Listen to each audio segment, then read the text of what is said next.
कल हमने स्टॉप किया था, चैप्टर 7 स्टार्ट हो गया था और हम लोग ने वर्स 13 तक कंप्लीट किया था और अब हम आगे बढ़ते हैं। कभी कभी निमाई के जो बड़े भाई हैं विश्वरूप, उनको कभी कभी ऐसे फील होता था कि ये जो बालक है वो नॉर्मल जैसे नेचुरली जैसे शिशु बिहेव करते हैं वैसा नहीं है, इसका रूप और आचरण ऐसा है जैसे उनको सेम टू सेम वो श्री बाल गोपाल जैसे लगते थे। अब निमाई की अलौकिक लीला को कृष्ण लीला का ज्ञान होता है। यत आमानुषी कर्म निरवधि करे, ए बूझी खेले ना कृष्णे शिशु शरीरे।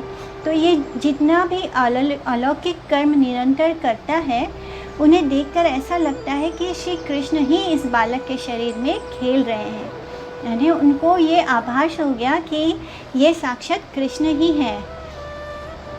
इस तरह अमानुषी यानी जो मनुष्य उचित नहीं है। ए मते चिंते विश्वरूप महाशय, काहारे न भांगे तत्व स्वकर्म कराया।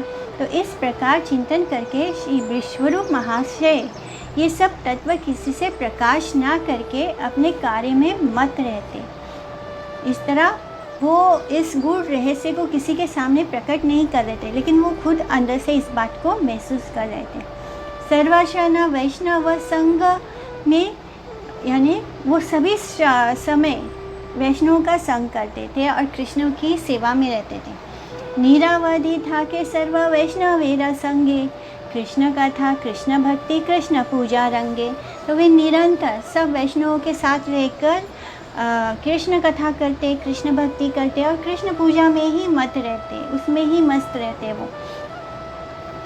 जगत प्रमत्त धन पुत्र विद्या रसे, वैष्णव देखिले मात्र सबे उपहासे।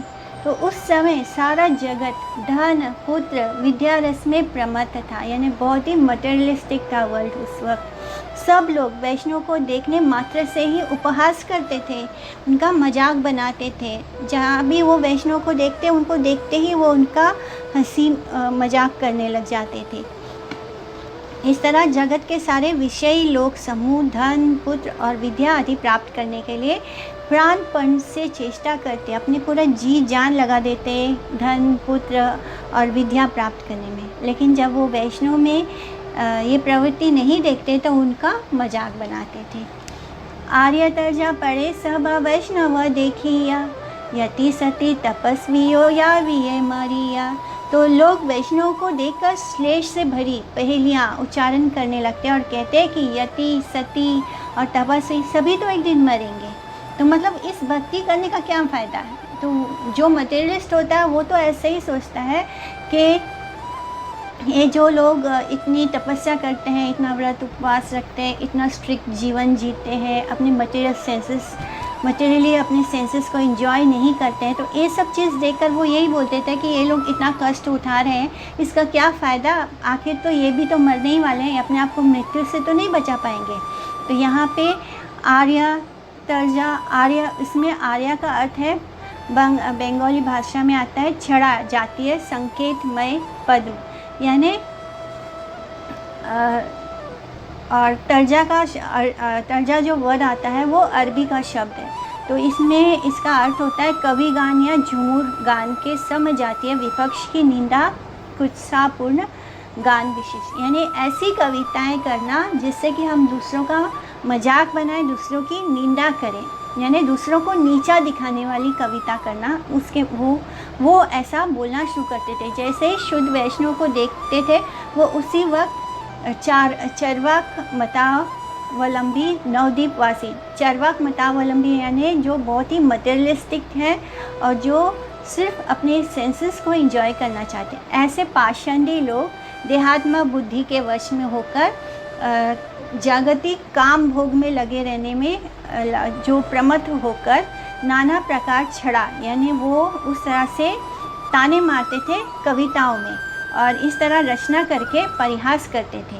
और वो ये भी कहते थे कि सन्यासी, पतिव्रता, साध्वी और तपस्वी आदि धर्मपरायण व्यक्ति के धर्म आचरण आदि सब कुछ वृथा है, सब व्यर्थ है, क्योंकि प्रचुर पुण्य आचरण करने पर भी, ये इतने पुण्य आचरण कर रहे हैं तब भी क्या होगा। कोई भी अपने आप को मृत्यु से रक्षा नहीं कर पाएगा। अंत उनको वृथा बेवजह धर्म आचरण ना करना ही उचित है, अथवा उस प्रकार के धर्म अनुष्ठान हेतु वे नितांत दुष्कृत और भाग्यहीन है। तो इस तरह वे वैष्णव जनों को भाग्यहीन समझते थे। उनको लगता था ये अपना समय बर्बाद कर रहे हैं, ये सब अनुष्ठान करके क्या होगा। तो जो मटेरियलिस्टिक होते हैं लोग, उनकी कैसी सोच होती है कि उनको लगता है खाओ पियो और बस मज़े करो, अपने इंद्रियों को तृप्त करो। इंद्रिया तर्पण लालसा कारण से जड़ीय उन्नति और जागतिक सुख काम प्रमत्ता। तारे बलि सुकृति ये डोला घोड़ा चढ़े, दश विष जन यार आगे पाछे रड़े। तो वे लोग उसको ही सुकृतिवान कहते थे जो पालकी पर बैठकर अथवा घोड़े पर चढ़कर चलता था और 10-20 व्यक्ति उसके आगे पीछे दौड़ते थे, चलते थे।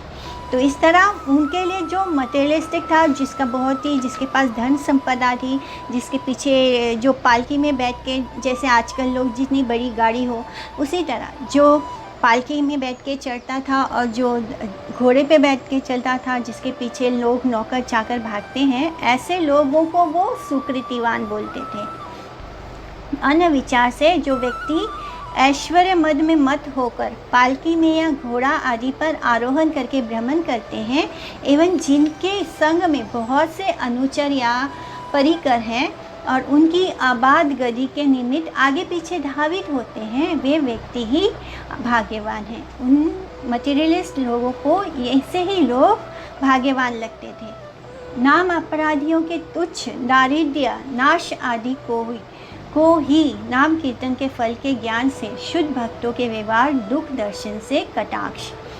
एता ये गोसाई भावे करह करंदन, तबुता दारिद्र्य दुख न हाया खंडन। तो गोसाई तुम इतने भाव से क्रंदन करते हो, तब भी तुम्हारा दारिद्र्य दुख नाश नहीं हुआ। प्रेमिक भक्त की कृष्ण नाम कीर्तन के समय नेत्रों से गलत अश्रुधारा देखकर एकमात्र जागतिक इंद्रिय सुख की कामना करने वाले नाम अपराधी कर्म जड़ पाषंडी उसको कृष्ण प्रतिलक्षण ना समझकर भक्त को कृष्ण नाम ग्रहण फल से जब उनके दारिद्र्य दुख नाश रूप तुच्छ और आवंतर फल प्राप्त नहीं हो पा रहा है, अर्थात नित्य सेव्य अभिन्न श्री कृष्ण श्री नाम प्रभु द्वारा भक्त जब अपना दारिद्र्य दुख दूर करके जागतिक सुख संपदा संपादन नहीं कर पा रहे हैं, तब उनका कृष्ण नाम ग्रहण और प्रेम अश्रु विसर्जन आदि सब ही निरर्थक और निष्फल है। इस प्रकार कहकर विद्रूप करते थे।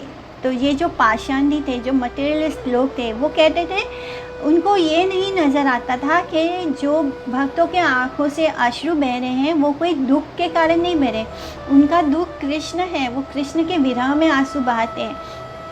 लेकिन जो लोग नहीं समझ पाते, वो तो कृष्ण अगर उनके सामने भी आ जाए ना तो भी वो नहीं समझ पाएंगे कि ये भगवान है या मेरे सामने भगवान आए।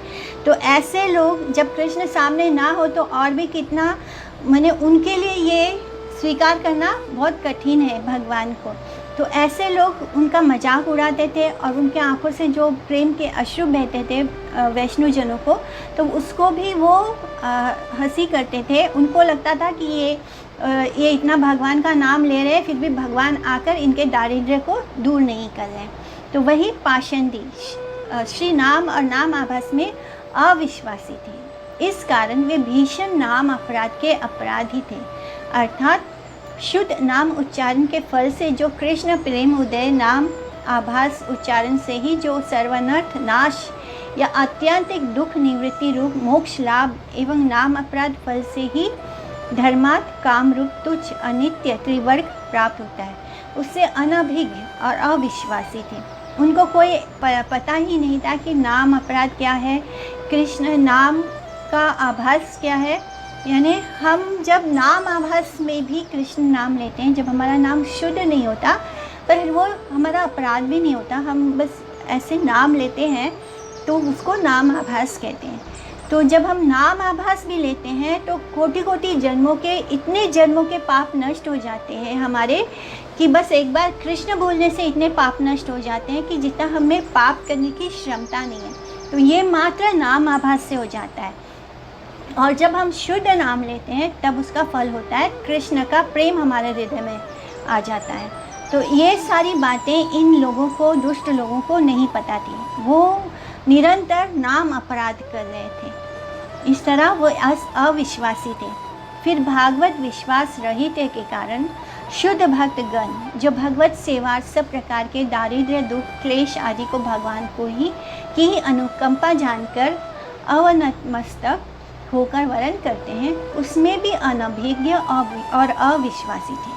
इसलिए भक्तगण भी उनकी तरह जागतिक भोग,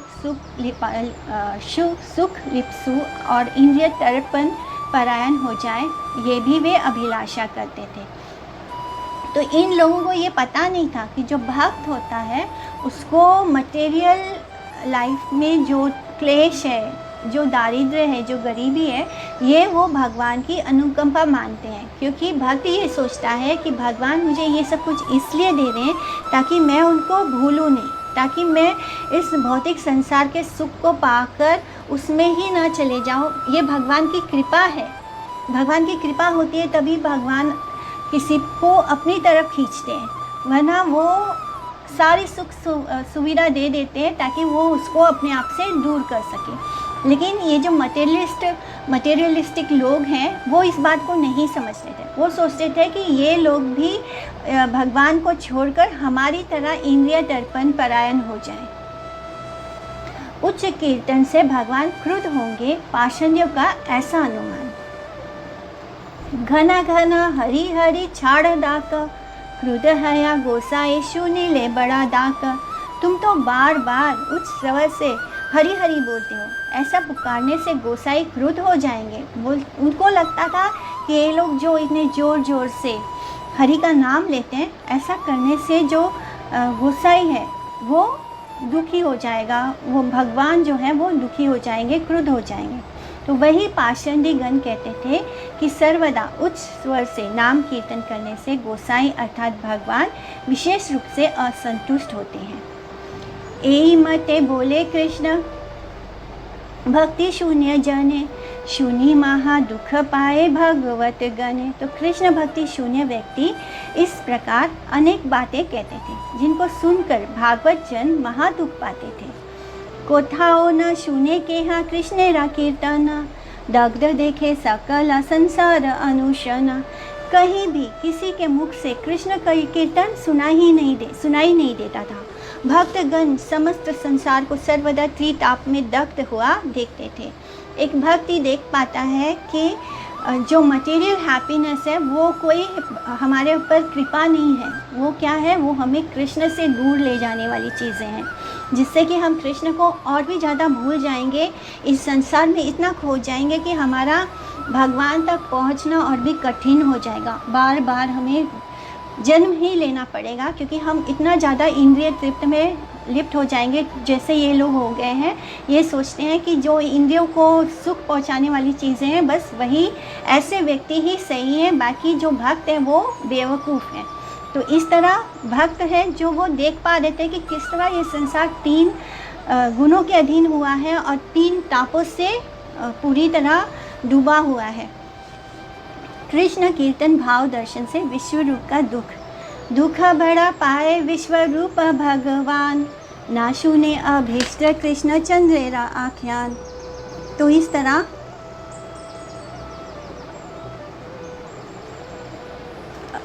जो भगवान विश्वरूप हैं ये सब देखकर और अपने अभीष्ट श्री कृष्ण चंद्र की कथा को ना सुनकर बहुत दुख पाते थे। गीता भागवते ये जनेन्वा पढ़ाया, कृष्ण भक्ति व्याख्याकारो न आई से जीवाया। तो जो व्यक्ति गीता भागवत पढ़ते व पढ़ाते थे उनके जीवा पर भी कृष्ण भक्ति की व्याख्या सुनने में नहीं आती थी। जो सब विष्णु भक्तिहीन अपने को भक्त पंडित समझने वाले अध्यापक श्रीमद् भागवत गीता एवं श्रीमद् भागवत ग्रंथ का अध्यापन करते थे, उनकी जीवा पर भी कृष्ण सेवा पर व्याख्या कभी भी स्थान नहीं पाती थी या निर्गत नहीं होती थी। यानी जो लोग श्रीमद् भगवद गीता ग्रंथ को पढ़ा रहे थे, जो इसके अध्यापक थे, जो श्रीमद् भागवत ग्रंथ पढ़ाते थे, अध्ययन का अध्यापन करते थे यानी दूसरों को पढ़ाते थे, वो भी उसका जो मूल तत्व है उसको नहीं बोलते थे।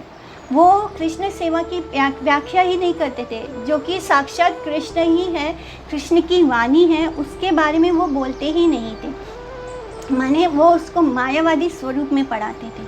और वे जड़ पांडित्य के मद में मत रहकर, यानी उनको अपनी इस ज्ञान का बहुत ही घमंड था, उसका बहुत ही मत था, अहंकार था, उसमें मत रहकर इंद्रियासक्त व्यक्तियों के लिए धर्मार्थ काम भोग परा व्याख्या अथवा त्यागी मायावादी के लिए निर्विशेष ब्रह्म अनुसंधान रूप मोक्ष परा व्याख्या करते थे।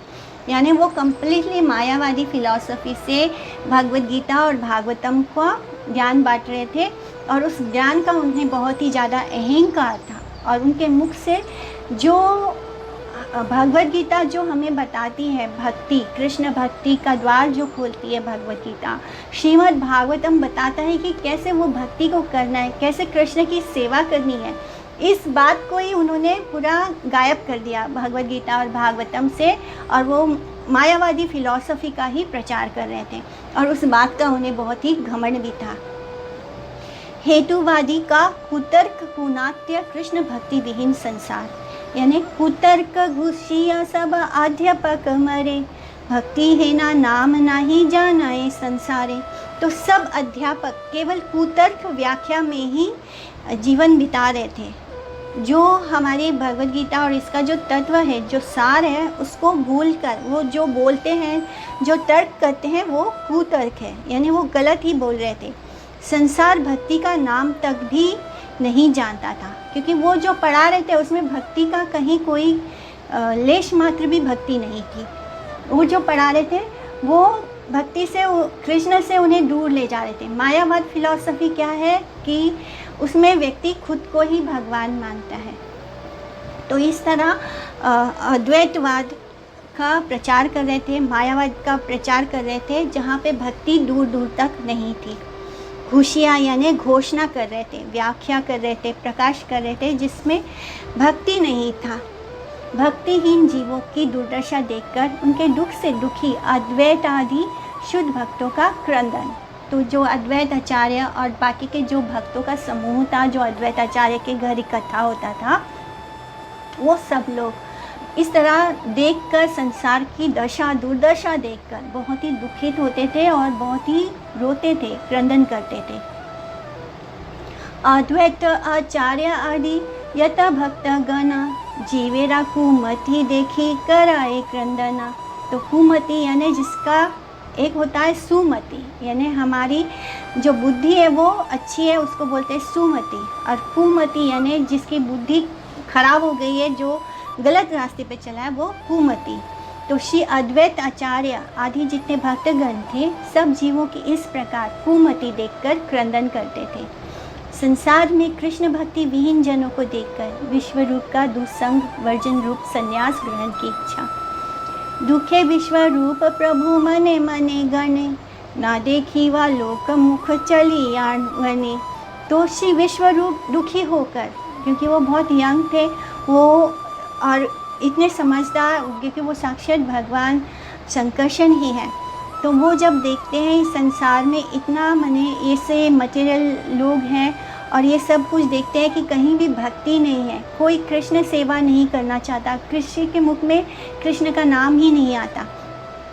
तो श्री विश्वरूप दुखी होकर मन ही मन में ये विचार करते थे कि मैं इन कृष्ण बहिर्मुख लोगों का मुख भी नहीं देखूंगा, ऐसे मायावादी लोगों का मुख भी नहीं देखूंगा और वन में चला जाऊंगा।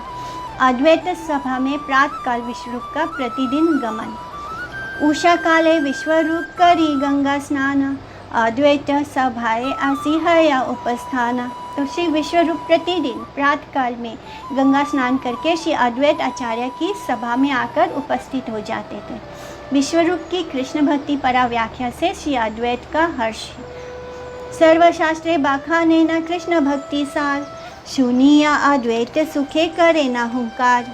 तो उनके मुख से सर्वशास्त्रों की कृष्ण भक्ति सार व्याख्या सुनकर, यानी हमारे जितने वेद हैं, हमारे जितने शास्त्र हैं, उनका क्या सार है? यही कि हमें कृष्ण से प्रेम हो जाए, हमें कृष्ण की सेवा प्राप्त हो जाए, हम कृष्ण के धाम को वापस चले जाएं। हमारी जितने भी शास्त्र हैं वो हमें यही सिखलाते हैं कि हमें कृष्ण की भक्ति करनी है।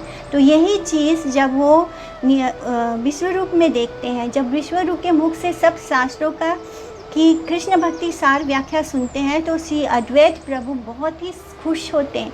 अब तक वो दुख में हुंकार कर रहे थे, और जब वो इनके मुख से देखते हैं, इस सत्य को सुनते हैं, तत्व को जानते हैं, कृष्ण भक्ति सार सुनते हैं, तो सुख से हुंकार करते हैं।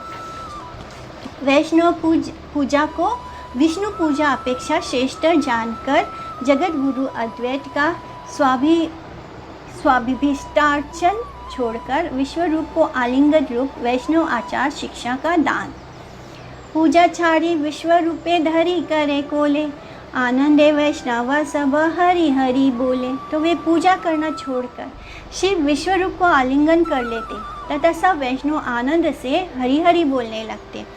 तो जब श्री अद्वैत आचार्य पूजा कर रहे होते और जब विश्वरूप वहाँ पर आता, तो वो अपना पूजा वगैरह सब छोड़ देते और विश्वरूप को आलिंगन कर लेते और सब वैष्णव आनंद से हरि हरि बोलने लगते। तो यहाँ इसका क्या मतलब है कि अगर आप अपने घर पे भगवान विष्णु की या कृष्ण की पूजा में खड़े हों, पूजा कर रहे हों, लेकिन उसी वक्त अगर आपके घर में कोई वैष्णव आ जाए, कोई शुद्ध भक्त आ जाए, तो हमें उस पूजा को वहाँ पे स्टॉप करके उस वैष्णव का आदर सत्कार करना चाहिए। यानी कि एक वैष्णव जो है, भगवान का जो भक्त है, वो विष्णु से भी श्रेष्ठ है।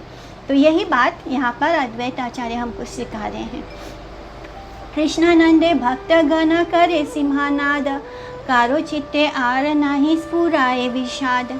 तो जब सब भक्तगण कृष्णा आनंद में सिंह की भांति गरजते थे, शेर के भांति गरजते थे, तब किसी के चित्त में किसी प्रकार का कोई विषाद ना रहता था। यानी उस वक्त वो अपने सारे दुख भूल जाते थे।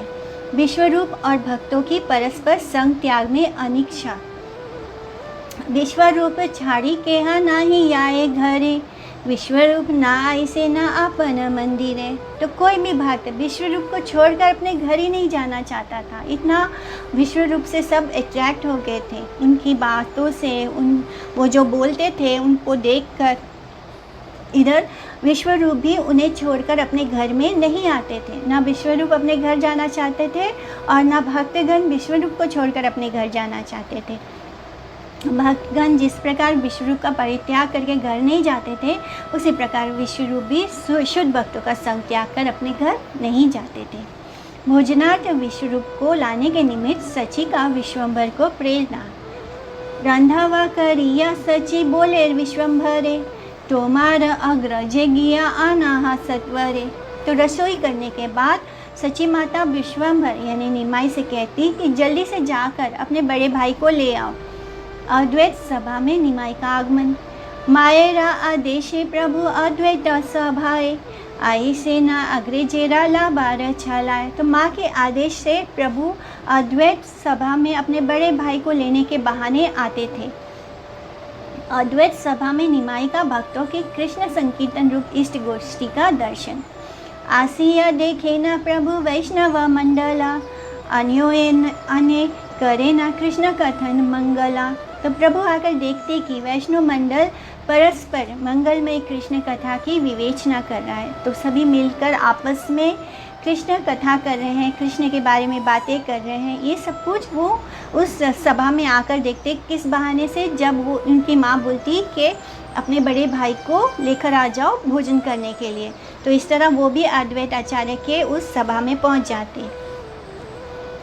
आपन प्रस्ताव सुनी श्री गौर सुंदरा, सबारे करे ना शुभ दृष्टि मनोहरा। तो श्री गौर सुंदर अपने स्तुति प्रसंग को सुनकर, क्योंकि सब कृष्ण कथा कर रहे हैं, और फिर गौर सुंदर जब वहाँ पहुँचते तो उन्हें बड़ा आनंद होता। वो देखते कि सब उनकी ही स्तुति को सुन रहे हैं, और वो सुनकर सबके ऊपर वो कृपा करते, अपनी शुभ दृष्टि उन सब पर डालते, जिससे कि उन सबको उनकी कृपा प्राप्त होती।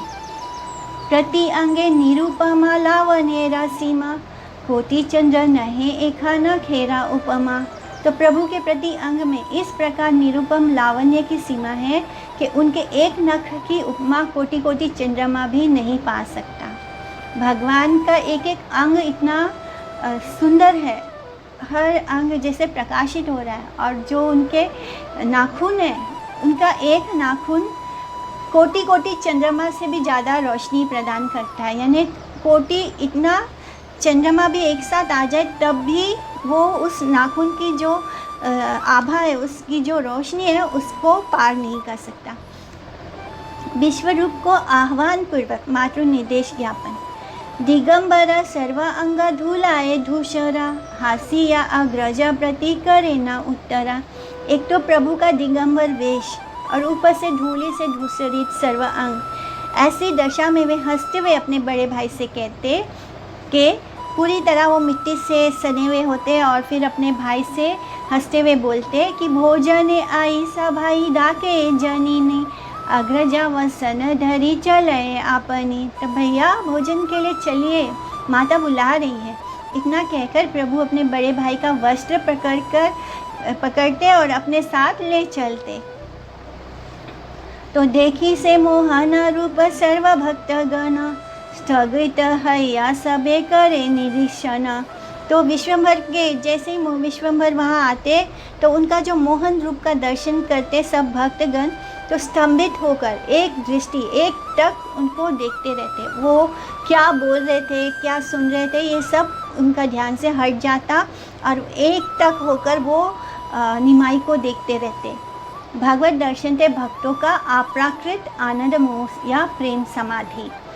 समाधिरा प्राय हैया छे भक्त गणे, कृष्णेरा कथन कारुणा आई से वदने। तो सब भक्तगण समाधि जैसी दशा में हो जाते और कोई भी मुख से कृष्ण कथा ना बोल पाता। यानी कृष्ण जब सामने साक्षात शुद्ध भक्त हैं, भक्तों के सामने कृष्ण जब सामने आते तो कृष्ण को देखकर वो जैसे समाधि में चले जाते, एक टक बस उनको देखते रहते। भगवान कृष्ण और कृष्ण भक्तों का एक दूसरे के प्रति आकर्षक और आकृष्ट स्वभाव वर्णन। प्रभुदं की भक्त मोह स्वभावे हया, बिना अनुभवे दासेर चित्त लाया। तो प्रभु को देखकर भक्तों का मोहित होना स्वाभाविक है। बिना अनुभव के भी दास का चित्त उनके रूप लावण्य में मुग्ध हो जाता है। तो ये इतना नेचुरली होता है कि किसी को पता नहीं कि सामने कृष्ण है, लेकिन भक्त हृदय है। भक्त जब हर समय कृष्ण को याद करता है तो ऑटोमेटिकली जब निमाई उनके सामने आते हैं तो स्वाभाविक रूप से सब उनसे मोहित हो जाते, उनका रूप लावण्य में खो जाते। जो शुद्ध जीव और बद्ध जीव दोनों ही स्वरूपतः भगवत भक्त होने पर भी पूर्वोक्त शुद्ध जीव अनावृत चेतन है। इस कारण अपने नित्य भजनीय विभू सच्चिद आनंद विष्णु वस्तु की प्रीति का अनुभव कर सकते हैं। चाहे वो शुद्ध जीव हो चाहे वो बद्ध जीव हो, दोनों का स्वरूप क्या है? कृष्ण के नित्य दास हैं, भागवत भक्त हैं। लेकिन फिर भी जो शुद्ध जीव होता है, जो विष्णु भक्त होता है, जो भक्त होता है, वैष्णव होता है, उनकी जो चेतना होती है वो जागृत होती है, क्योंकि उनका जो हृदय होता है वो क्लीन होता है, साफ होता है, कंडीशन नहीं होता। इस कारण वो भगवान जिसको वो भजते हैं, उनको जब वो सामने होते हैं तो उनके प्रति प्रीति अनुभव होता है। इस तरह जो मायावश व्यक्ति होता है वो ये अनुभव नहीं कर सकते।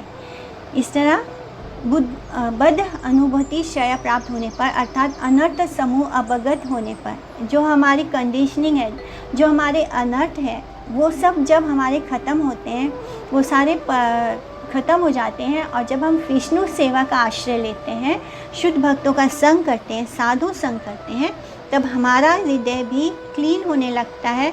जब हम मध्यम भागवत महाभागवत के शुद्ध सेवक हैं, मध्यम अधिकार ना होने तक कनिष्ठ भागवत महाभागवत के सेवक होने पर भी वे प्राकृत प्रस्ताव से मध्य भागवत के ही सेवक हैं। कनिष्ठ भागवत निश्रेया सारथी होकर नित्य सत्य वैकुंठ पद के पथिक होने के कारण भुक्षु और मुक्षु बद्ध जीव अपेक्षा उन्नत, तब भी केवल विष्णु तत्व में श्रद्धावान जीव की जो आदि विद्वत प्रतीति अर्थात अप्रकृता अनुभूति। तो इस तरह की भक्ति का भी 3 लेवल होता है। एक कनिष्ठ भक्त होते हैं, एक मध्यम भक्त अधिकारी होते हैं और एक उच्च कोटि अधिकारी होते हैं। तो इस तरह जो मध्यम अधिकारी होता है वो फिर भी शुद्ध होता है, क्योंकि उनके अंदर जो अनर्थ हैं वो क्षय हो चुके होते हैं। तो ऐसे भक्त जो हैं वो भगवान का अनुभव कर पाते हैं। लेकिन जो अभी फर्स्ट लेवल पे होते हैं, कनिष्ठ भक्त होते हैं, तो उनको मध्यम अधिकारी भक्तों का अनुगत्य लेना चाहिए और आगे बढ़ना चाहिए। प्रभुओं से आपन भक्तेरा चित्त हरे, एकथा बुझिते अन्य जने नाही पारे। तो प्रभु अपने भक्तों का चित्त हरण कर लेते हैं, यानी इस तरह इस कथा अन्य व्यक्ति नहीं समझ सकते। तो जो भक्त नहीं है वो इस बात को नहीं समझ सकता है। जो भगवान है वो अपने भक्तों का चित्त हरण कर लेता है, उनका मन छीन लेता है, उनका हृदय छीन लेता है उनसे। श्रीमद् भागवत का प्रमाण, ए रहस्य विदिता कैले न भागवते, परीक्षित सुनी लेना शुकदेवा हैते। तो इस रहस्य को श्रीमद् भागवत में व्यक्त किया गया है कि जिसको श्री परीक्षित महाराज ने श्री सुखदेव जी से श्रवण किया है। श्री सुख परीक्षित संवाद, प्रसंगे सुना भगवतेरा आख्यान, शुका परीक्षितेरा संवाद अनुपमा। तो इस बारे में हमें श्रीमद् भागवत का प्रमाण मिलता है कि कैसे भक्त को भगवान की अनुभूति हो जाती है। श्री शुक परीक्षित का ये आख्यान अनुपम है। इस भागवत कथा के प्रसंग को क्रम से सुनिए। एहि गौर चंद्रे यबे जन्मिला गोकुले, शिशु संगे गृहे गृहे क्रीड़ा करी बुले। तो मायावादी का गौर कृष्ण में भेद ज्ञान खंडन। गौर की ही द्वापर में कृष्ण लीला, कृष्ण की कली में गौर लीला। तो जो द्वापर में कृष्ण लीला हुई थी वो गौर हरि की ही थी, और जो गौर लीला हो रही है इस कलयुग में वो कृष्ण ही कर रहे हैं। तो इसमें जो मायावादी होते हैं वो कृष्ण में और गौर हरि में भेद करते हैं, जिसका आगे खंडन किया गया है। एई गौरा चंद्रे यबे जन्मिला गोकुले, शिशु संगे गृहे गृहे क्रीड़ा करी बुले। तो यही श्री गौरचंद्र जब द्वापर युग में गोकुल में आविर्भूत हुए थे तब भी ये शिशुओं के साथ घर घर में क्रीड़ा करते थे। यही श्री गौरचंद्र ही श्री गोकुल में श्री कृष्णचंद्र रूप में आविर्भूत हुए थे। नास्तिक संप्रदाय कहते हैं, जो भगवान को नहीं मानते वो कहते हैं कि श्री गौर के आविर्भाव के 4712 वर्ष पहले श्री कृष्ण ने जन्म ग्रहण किया था। इस कारण कृष्ण गौर के पूर्ववर्ती एवं गौर कृष्ण के परवर्ती व्यक्ति हैं, इसलिए दोनों के बीच में भेद वर्तमान है। तो वो उसको मटेरियल दृष्टि से देखते हैं और कहते हैं कि कृष्ण तो इतने 4700 साल पहले आए थे और जो गौर कृष्ण है वो तो बाद में आए हैं, इसलिए इन दोनों में भेद है। तो ये मायावादी सोच होती है। व्रज की समस्त गोपियाँ जन्म से ही श्री कृष्ण को अपने पुत्रों से भी अधिक स्नेह करती थी, पर पुत्र कृष्ण के प्रति गोपियों का पुत्र अधिक स्वाभाविक वात्सल्य स्नेह। जन्म हैते प्रभु रे सकल गोपी गणे, निज पुत्र हैते स्नेह करे मने। तो स्नेह सर्वदा निम्नगामी होता है। आश्रय जातीय कृष्ण सेवगण विश्रम्भ साख्य वात्सल्य और मधुर रस में श्री कृष्ण की सर्वदा सेवा करने एवं सर्वथा भाव से उनके अधीन होने पर भी वे कृष्ण सेवा की समग्रता सुष्टता अर्थात गाढ़त्व साधना के उद्देश्य से कृष्ण अपेक्षा अपने श्रेष्ठत्व का अभिमान करते हैं। यह सेवा जनित केवल प्रीति कृष्ण अपेक्षा अपने श्रेष्ठत्व का अभिमान करते हैं, भक्त में ही अधिक वर्तमान होती है। तो ये सेवा जनित केवल प्रीति कृष्ण अपेक्षा कृष्ण भक्त में ही अधिक वर्तमान होती है। सेव्य का यानी इसको सिंपल में समझने की कोशिश करते हैं कि जो भक्त होते हैं तो भक्त भी विश्वंभर स्वभाव के होते हैं। एक होता है जो भगवान के ऐश्वर्य भाव से जहाँ पर कृष्ण को कृष्ण मानकर उनकी सेवा होती है, जैसे कि अर्जुन को बताया भगवान ने अपना विश्व रूप बताया, तो इस तरह वहाँ पे उनको पता था कि कृष्ण भगवान है। लेकिन जो वात्सल्य भाव भी दो तरह का होता है। जैसे देवकी और वसुदेव का जो वात्सल्य भाव था वो क्या था, वो उनको जानते थे कि उनको पता था कि ये भगवान है, क्योंकि भगवान ने उनके सामने प्रकट हुए थे चतुर्भुज रूप में। लेकिन जो यशोदा मैया और नंद बाबा का वात्सल्य भाव है, वहाँ पे वात्सल्य भाव विश्रम्भ नहीं है, वहाँ पे वो माधुर्य प्रेम में आता है, और यहाँ पर ऐश्वर्य भाव में आता है। तो भाव एक ही है, वात्सल्य भाव है, लेकिन एक तरफ वो ऐश्वर्य भाव होता है और एक तरफ वो माधुर्य भाव होता है। इसी तरह जो गोपीगण थे, उनका जो भाव था माधुर्य भाव था। वो कृष्ण को भगवान नहीं मानते थे, वो कृष्ण को अपने पुत्रों से भी ज़्यादा प्रेम करते थे। उन्हें नहीं पता था कि कृष्ण भगवान है, वो कृष्ण को जानते ही नहीं कि कृष्ण भगवान है, लेकिन फिर भी नेचुरली वो कृष्ण को अपने पुत्रों से ज़्यादा प्रेम करते हैं, ज़्यादा स्नेह करते हैं। तो इस तरह यही बात समझाई गई है कि जो भक्त होता है वो ऑटोमेटिकली जान लेता है अपने भगवान को। उसको नहीं पता कि सामने भगवान है, लेकिन अपने आप उसका हृदय भगवान की तरफ चला जाता है, भगवान के प्रति वो आकर्षित हो जाता है। तो इसी बात को समझाया जा रहा है। यद्यपि ईश्वर बुद्धे न जाने कृष्णेरा, स्वभावे पुत्र हैते बड़ा स्नेह करे। तो यद्यपि वे श्री कृष्ण को ईश्वर बुद्धि से नहीं जानती थी, उनको नहीं पता कि ये ईश्वर है, तब भी स्वभावतवश नेचुरली वो श्री कृष्ण को अपने पुत्र से भी अधिक स्नेह करती थी। अपने इंसान जो होता है वो माने हम किसी भी शरीर में, देह में जन्म लें, तभी हमें जो हमारे पुत्र होते हैं उनको हम ज़्यादा, जो हमारे बच्चे होंगे तो हम उनको ज़्यादा स्नेह करेंगे। ये नेचुरल होता है सब जीवात्माओं के लिए, लेकिन चाहे वो किसी भी योनि में क्यों ना हो। पर यहाँ पर जो गोपियाँ हैं वो नहीं जानती कि कृष्ण भगवान है, इसलिए वो उनको प्रेम करिए, ऐसा कोई भाव है ही नहीं। ऑटोमेटिकली नेचुरली वो अपने बच्चों से ज़्यादा प्रेम कृष्ण को कर रही हैं। उसके श्रवण से परीक्षित का विस्मय और पुलक हो। शून्य विस्मित बड़ा राजा परीक्षिता, शुक स्थाने जिज्ञासेना हई पुलिकिता। तो ये बात सुनकर राजा परीक्षित जो हैं बहुत ही विस्मित होते हैं और पुलकित होकर श्री सुखदेव से पूछने लगते हैं